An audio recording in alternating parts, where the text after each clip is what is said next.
दोस्तों, आज की डिबेट में हम देखेंगे कि बीजेपी प्रवक्ता सुधांशु त्रिवेदी और कांग्रेस प्रवक्ता सुरेंद्र राजपूत के बीच तीखी बहस कैसे हुई। सुधांशु त्रिवेदी ने कहा कि विपक्ष अब अडानी के मुद्दे को भूलकर संभल पर चर्चा कर रहा है और राहुल गांधी वहां नहीं जाते जहां उनकी जरूरत होती है। इस पर कांग्रेस प्रवक्ता सुरेंद्र राजपूत ने करारा जवाब देते हुए पूछा, अगर सर्वे इतनी जल्दी हो सकते हैं तो लोगों को जेल से बाहर निकलने में 30 साल क्यों लग जाते हैं। उन्होंने तर्क और तथ्य के साथ सुधांशु त्रिवेदी को खूब जलील किया। दोस्तों, वीडियो के अंत में सुरेंद्र राजपूत ने सुधांशु त्रिवेदी को ऐसे तथ्यों के साथ घेर लिया कि वह टिक नहीं पाए। तो चलिए इस जबरदस्त बहस का वीडियो शुरू करते हैं। आइए देखते हैं, बैठचंद मजा आएगा। पिक्चर चालू करो बे। सर्वे की इजाजत कोर्ट के जरिए दी जाए और बावजूद इसके कहा जाए कि इस खुदाई से गंगा जमनी तहजीब को खोद रही है बीजेपी या सरकार, तो क्या आप इससे सहमत हैं? और राहुल गांधी जी वहां जाकर क्या हासिल करना चाह रहे हैं? बताता हूँ। बहुत शुक्रिया अंजना जी। वो कहते हैं ना कि लश्कर भी तुम्हारा है, सरदार तुम्हारा है, तुम झूठ को सच लिख दो, अखबार तुम्हारा है, और इस दौर के फरियादी जाएं तो कहां जाएं, सरकार तुम्हारी है, दरबार तुम्हारा है। दो तीन चीजें मैं बड़ी स्पष्ट कहता हूं। पहले तो आप संभल पर आ जाइए कि राहुल गांधी जी जाना चाहते, तो अगर राहुल गांधी जी जाना चाहते तो शासन प्रशासन या भाजपा उनको जाने क्यों नहीं दे रही? ये बड़ी अच्छी बात कही आप। जिस दिन ये दंगा हुआ था, जिस दिन 5 लोग मरे थे, जो सरकार कहती है 4 की और ये लोग कहते हैं 5, तो वो उस दिन तो हमसे बड़ा पूछा जा रहा था आप लोगों के यहाँ पर। आपका मतलब, मैं आपके चैनल की बात नहीं कर रहा हूं, मीडिया, कि भाई राहुल गांधी कब जाएंगे, अखिलेश यादव कब जाएंगे।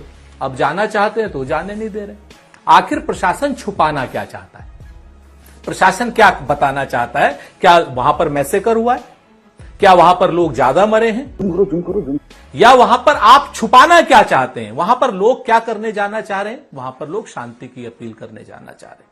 वहां पर लोग जो भाजपा को काम करना चाहिए, भाजपा की सरकार को काम करना चाहिए, भाजपा के मंत्री मुख्यमंत्री को काम करना चाहिए, वो काम करने के लिए अगर राहुल गांधी जी जाना चाहते हैं तो किसी को दिक्कत क्या है? मेरी समझ से बाहर है। बात तो सही है। इसका मतलब है कि शासन के पास, प्रशासन के पास और भाजपा के पास कोई डर है जो वो राहुल गांधी जी को वहां भेज जाने नहीं देना चाहती। वरना तो देश फ्री है। और आप ही सब लोग सवाल उठाते हैं, अगर राहुल गांधी जी नहीं जाते तो भाई राहुल गांधी जी क्यों नहीं गए वहां पर? एक बात। दूसरी बात, जिस तरीके से बहराइच में दंगे में मृतक को 10 लाख रुपए दिए, क्या भारतीय जनता पार्टी ने अभी तक कोई एक्स ग्रेशिया घोषित किया?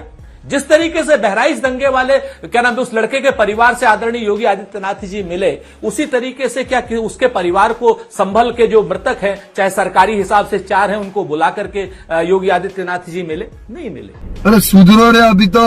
ये जो शासन और प्रशासन में ना अंजना जी तफरका है, जिस तरीके से दुराव है, 2 नीतियां हैं, इसके खिलाफ अगर हम लोग आवाज उठाते तो क्यों नहीं उठाएंगे भाई? ये देश सबका है। अगर आप आवाज नहीं उठाना चाहते हैं तो मेरे ख्याल से ये देश उसका नहीं है जो आवाज नहीं उठा रहा है। तीसरी एक बात महत्वपूर्ण है, कोर्ट में क्या आता है? कोर्ट में आए, आपने 3 बजे एप्लीकेशन दी, 3:30 बजे क्या नाम पीसीएसजे ने कहा कि साहब कोर्ट कमिश्नर नियुक्त, और 6:30 बजे सर्वे हो गया। इतनी न्याय की, त्वरित न्याय की प्रक्रिया अगर हो जाती तो ईश्वर करे कि सब लोगों के लिए हो जाए। लोग 30-30 साल से 32-32 सालों से जेल में पड़े हुए, नहीं होता है ऐसा। क्या बात, ये बात है। आप आ जाइए, जो आप एएसआई प्रोटेक्टेड मॉन्यूमेंट सर्वेस की बात कर रही हैं, तो मैं एक बात कहता हूं अंजना जी, कि चिंगारी का खेल बुरा होता है।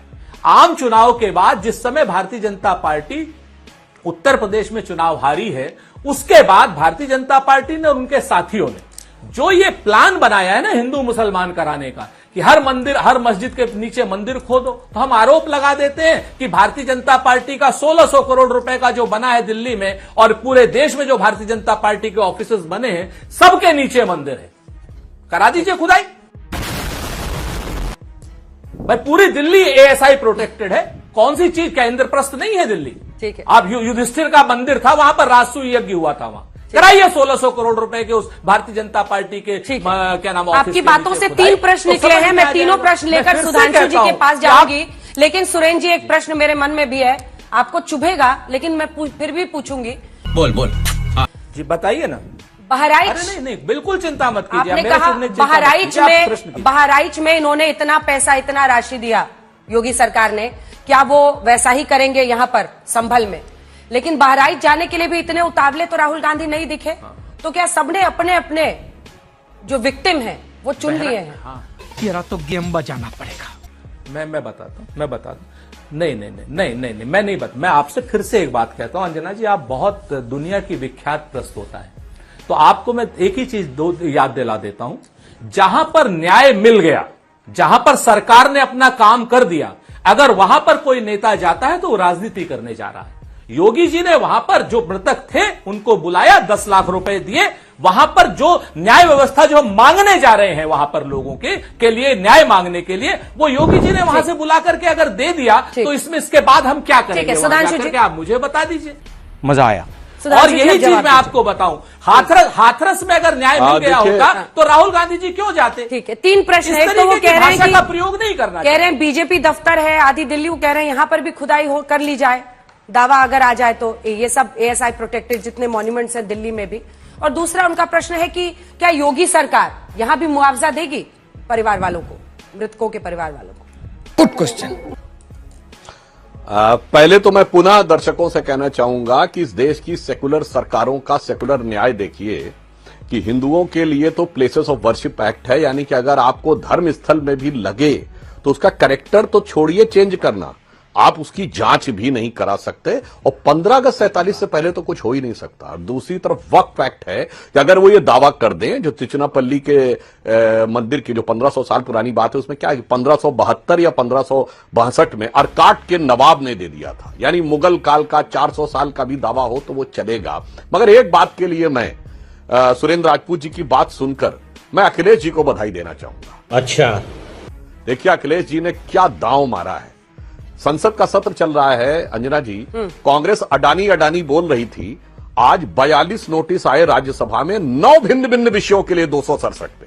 यानी दर्शकों के लिए कह रहा हूं 267 का मतलब होता सारा कार्य रोको और इस विषय में बात करो। विपक्ष ने 9 अलग अलग दिए, उसमें संभल का भी मुद्दा था और दरगाह शरीफ का भी मुद्दा था, वायनाड का भी मुद्दा था, तो कोई दिल्ली का पोल्यूशन का मुद्दा था और बांग्लादेश में हिंदुओं के अत्याचार का भी मुद्दा था। और देखिए ममता जी ने झटका दिया और अखिलेश जी ने भी वो दांव मारा कि अब राहुल गांधी जी को भूलकर अपना मुद्दा कांग्रेस को अब संभल की तरफ रुख करना पड़ा। वैसे करना तो ये चाहिए था कांग्रेस को कि अपने मुख्यमंत्रियों को ले जाके कोर्ट में खड़ा करना चाहिए था कि भाई मेरे मुख्यमंत्री कह रहे हैं कि उन्होंने जांच करा दी जाए, उन्होंने कोई घूस ली थी या नहीं ली थी, नहीं तो तेलंगाना और डीएमके की सरकार हैदराबाद और चेन्नई दिन बीत गए। सुनिए ना साहब, जो झटका मारा राहुल जी को जाने देने में क्या प्रॉब्लम है? वो कह रहे हैं छिपा क्या रहे हैं, इसका क्या जवाब है? अखिलेश यादव को जाने नहीं दे रहे हैं, छिपा क्या रहे हैं, इसका क्या जवाब है? छोटा सा जवाब, फिर मैं आ रही हूं मलुक जी वारे से। देखिए बस एक ही लाइन में, वो अखिलेश यादव जी जिन्होंने एक सीट के लायक भी कांग्रेस पार्टी को नहीं समझा, वो ये कहे कि वहां जाकर वो बहुत बड़ा परिवर्तन ला देंगे, तो मुझे लगता है इसका उत्तर समाजवादी पार्टी के प्रतिनिधि से पूछना चाहिए, हमसे पूछने की बजाय। लोग तेरे को बताते तेरी माँ की। छोटा सा जवाब सुरेंद्र जी, छोटा सा जवाब एकदम।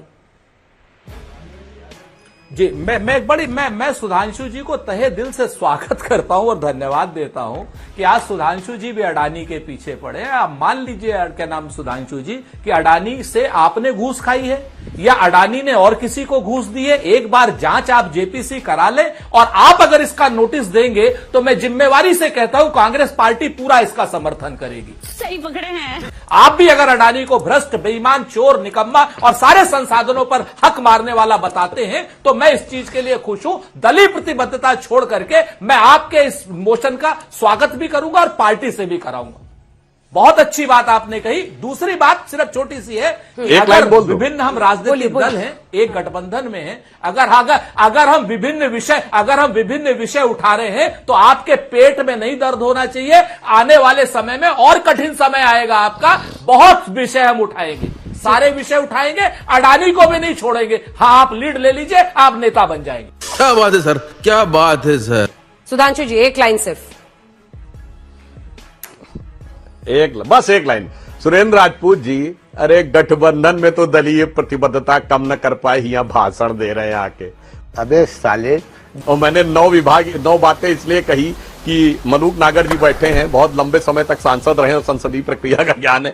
एक टॉपिक सिर्फ आ सकता है, विपक्ष को तो एक कर नहीं पाए एक टॉपिक के ऊपर। यहाँ ज्ञान देव पाड़े बने हुए महोदय, अपने साथियों को समझाइए जाके, साथियों को समझाइए जाके कि दोनों चीजों पे नहीं होता है। राज्यसभा बन जाओ, नेता नहीं बन। कोर्ट से mind. I can't sleep at night, so I just keep writing.